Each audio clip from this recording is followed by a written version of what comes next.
Sobat Biologi, bagaimana kabarnya? Semoga selalu diberi kesehatan ya.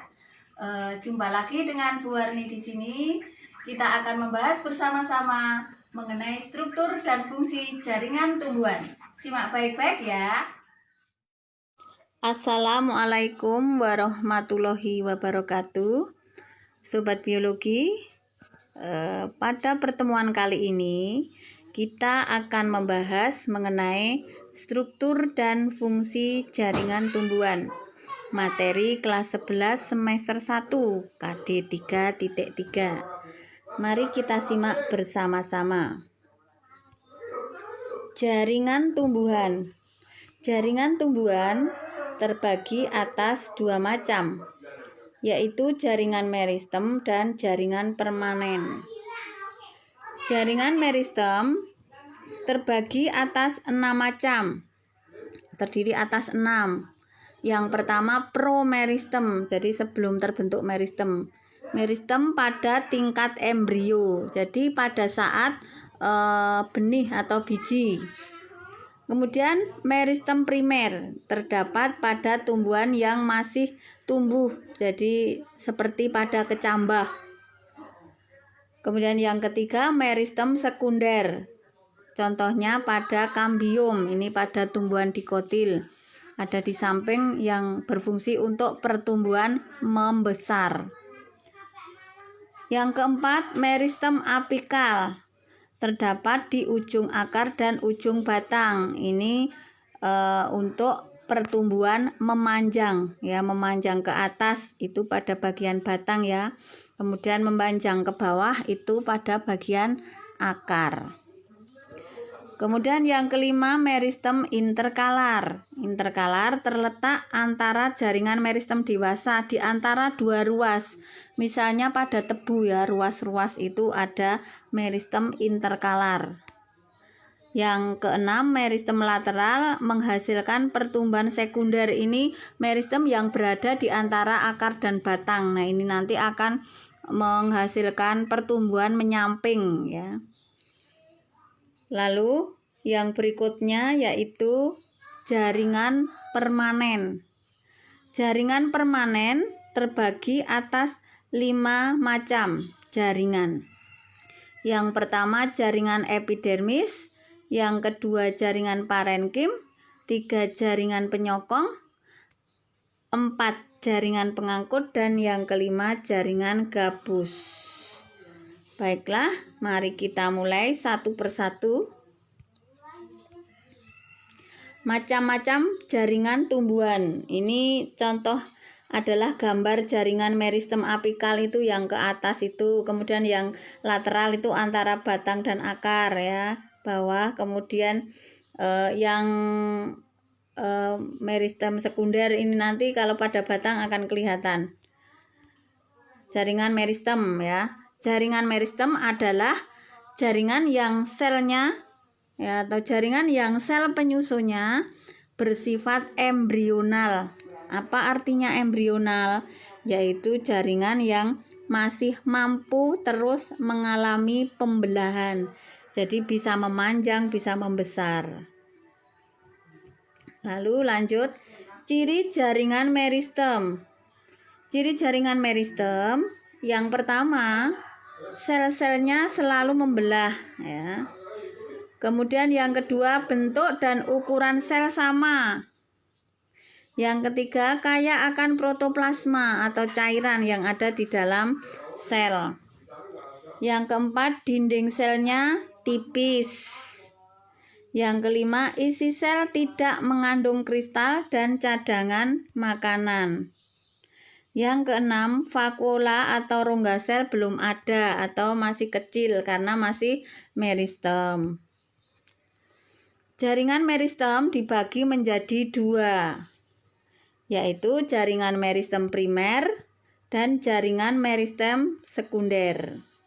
Ini adalah contoh ya, yang bagian akar itu yang meristem primer dapat mengalami pembelahan memanjang ke bawah ya, ujung akar. Ini pada bagian ujung batang, yang sampingnya itu pertumbuhan ke atas. Ini contohnya bagian pertumbuhan menyamping. Ini pada daerah samping untuk pertumbuhan membesar ya, nanti di bagian sekunder ya, meristem sekunder ini vaskular cambium. Itu xilem dan phloemnya kalau kita amati dengan menggunakan mikroskop akan jelas sekali. Lalu meristem primer berasal langsung dari sel-sel embrional. Contohnya meristem di ujung akar dan ujung batang yang biasa disebut meristem apikal. Meristem primer akan menyebabkan pertumbuhan primer. Jaringan yang terbentuk dari meristem primer disebut jaringan primer.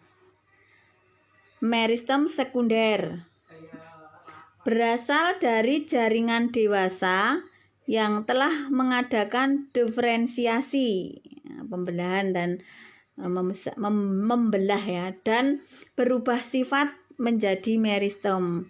Misalnya jaringan parenkim dan kolenkim.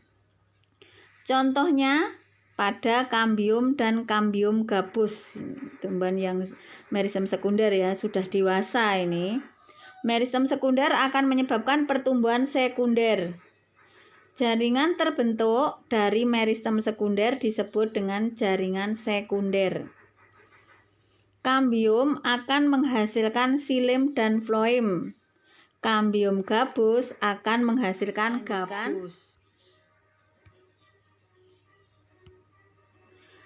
Yang kedua, jaringan dewasa merupakan jaringan yang terbentuk dari hasil diferensiasi dan spesialisasi dari sel-sel hasil pembelahan jaringan meristem. Cirinya telah mengalami diferensiasi. Yang kedua, pada umumnya tidak membelah lagi. Yang ketiga, bentuknya permanen. Rongga sel besar, dinding selnya sudah mengalami penebalan. Ya, contohnya nih.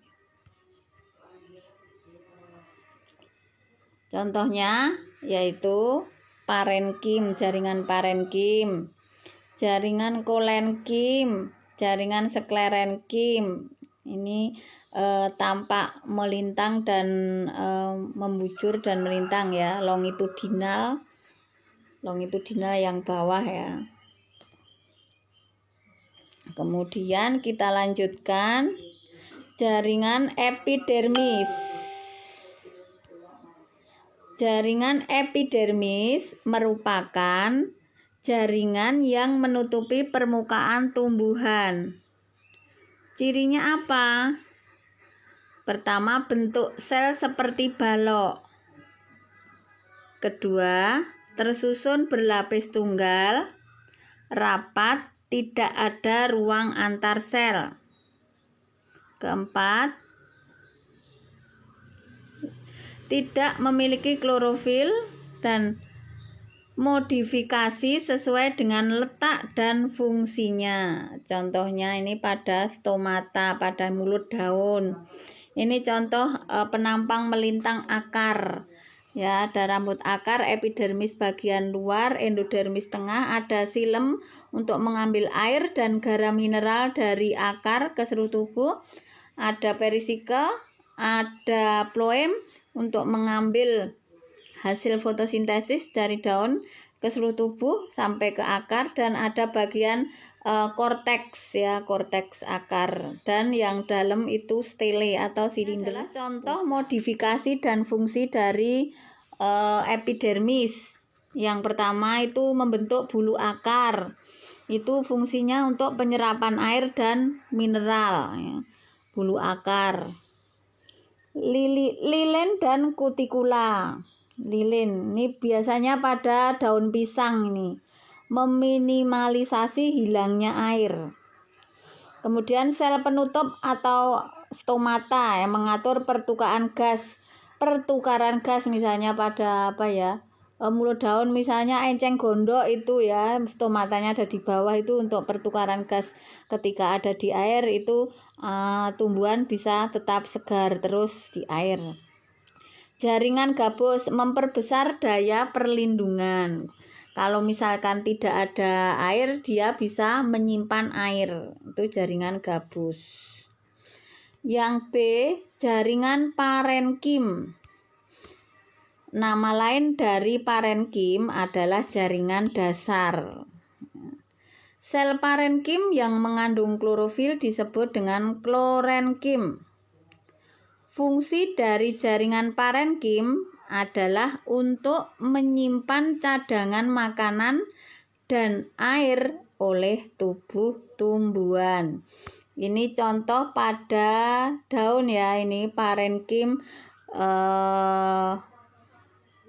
di bagian atas bawah itu ada epidermis atas, epidermis bawah, kemudian yang hijau itu jaringan palisade, kemudian yang menutupi merah itu jaringan bunga karang, kemudian yang merah itu silim, tengahnya sedikit hitam itu floem.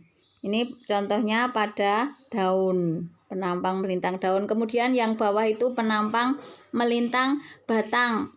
Ya, epidermis, kortek, ada endodermis, ada kambium kalau misalkan itu tumbuhan dikotil ya. Kemudian ada xilem, floem, sampai bagian dalam stele. Fungsinya untuk fotosintesis, tempat penimbunan makanan, air, dan pigmen. Untuk transportasi, pengganti, penyusun, dan perbaikan jaringan yang rusak, dan pembentuk generasi baru bagi organ-organ tumbuhan. Lanjut, jaringan penguat. Jaringan penguat nama lainnya yaitu stereon.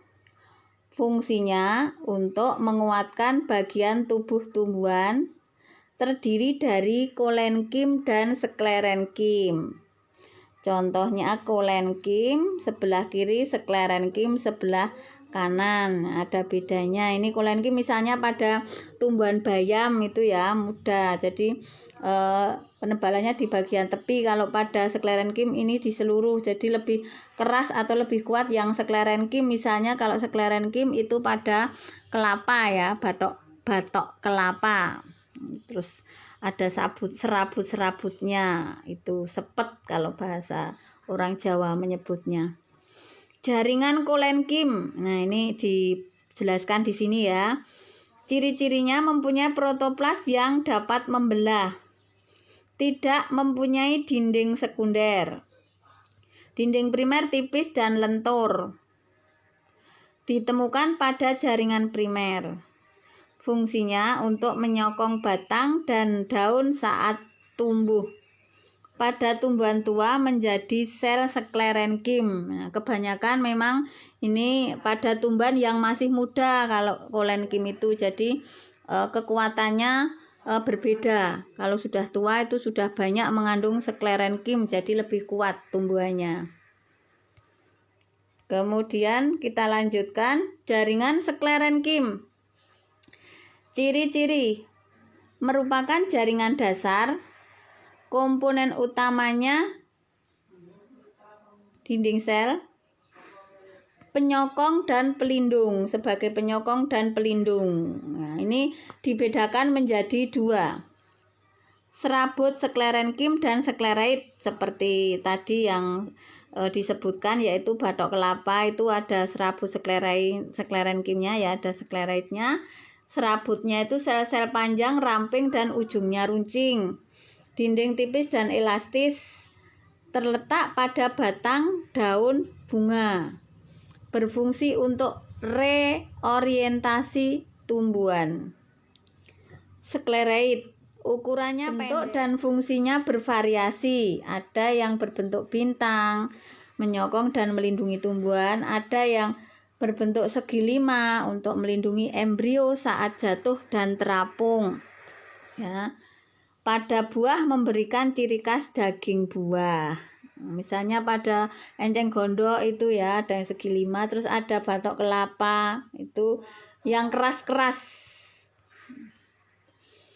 Ya, sekarang jaringan pengangkut terdiri atas silem dan floem. Yang pertama silem berfungsi untuk menyalurkan air dan mineral dari akar ke daun. Jaringan silem mengandung sel-sel parenkim dan serabut silem yang fungsinya seperti pada serabut floem. Contohnya gambarnya ini kalau kita amati di bawah mikroskop, sayatan melintang batang tumbuhan ya, misalnya batang bayam atau batang mangga atau batang apa ya. Itu yang masih muda, kalau kita mudah mengamatinya, kalau sudah tua mengirisnya susah. Itu akan terlihat silem dan floemnya. Kalau sudah tua itu sebenarnya lebih jelas, tetapi untuk mengiris penampang melintangnya perlu ketelitian. Ini suatu saat akan kita coba ini besok. Berikutnya floem ya. Floem berfungsi menyalurkan zat makanan hasil fotosintesis dari daun ke seluruh bagian tumbuhan. Di antara pembuluh floem terdapat jaringan parenkim yang disebut dengan parenkim floem. Ini contohnya ziamais ini pada tanaman jagung. Nah, ini kalau kita lihat jagung itu silem dan floemnya tersebar ya. Ini kalau lihat tipenya, tipe berkas pengangkutnya, ini tipe berkas pengangkut tertutup ya, letaknya ini tersebar antara silem dan floemnya. Nah, komponen silem, serangkaian sel yang tersusun membentuk seperti tabung itu terdiri atas elemen pembuluh dan trakeid ya. Elemen pembuluh tersusun memanjang bagian ujung dan pangkal. Terdapat lubang pada kedua ujungnya untuk mengalirkan air dan garam mineral dari tanah ke seluruh tubuh. Trakeid sel tunggal, panjang dan runcing. Terdapat lubang-lubang pada dinding sel, tempat lewatnya air dan garam mineral juga. Sedangkan floem, jaringan pengangkut yang terdiri atas beberapa komponen pembuluh tapis yang mengedarkan hasil fotosintesis ke seluruh bagian tubuh. Yang terakhir adalah jaringan gabus. Jaringan gabus berfungsi sebagai pelindung menggantikan epidermis yang sudah rusak atau menebal. Misalnya pada sepe ya, pada ketela pohon. Dibentuk oleh kambium gabus namanya velogen. Velogen nanti akan membentuk velum ke arah luar dan membentuk veloderm ke arah dalam. Ini contohnya pada ketela pohon. Di tengahnya ini kan ada gabus. Ini untuk menyimpan air juga aja. Jadi untuk melindungi, menggantikan sel-sel yang sudah rusak. Organ pada tumbuhan yang pertama akar, fungsi menambatkan tumbuhan menyimpan cadangan makanan, menyerap air dan mineral. Nah, akar, potongan memanjang akar kalau kita lihat seperti ini. Akar tanaman kalau dipotong melintang, diiris, diamati akan terlihat dari luar sampai ke dalam, dari luar bulu akar, kemudian epidermis, korteks, endodermis, ada silem floem, kemudian nanti ada kambium kalau dikotil, kemudian ada ada stele ya. Potongan melintang, ini tipenya radial ini, jadi bentuknya seperti bintang. Itu contoh potongan melintang akar tumbuhan. Nah ini jelas ya, epidermis, endodermis, silem, perisikel, floem, korteks. Batang merupakan bagian tumbuhan yang berada di permukaan tanah, berasal dari batang lembaga pada embrio.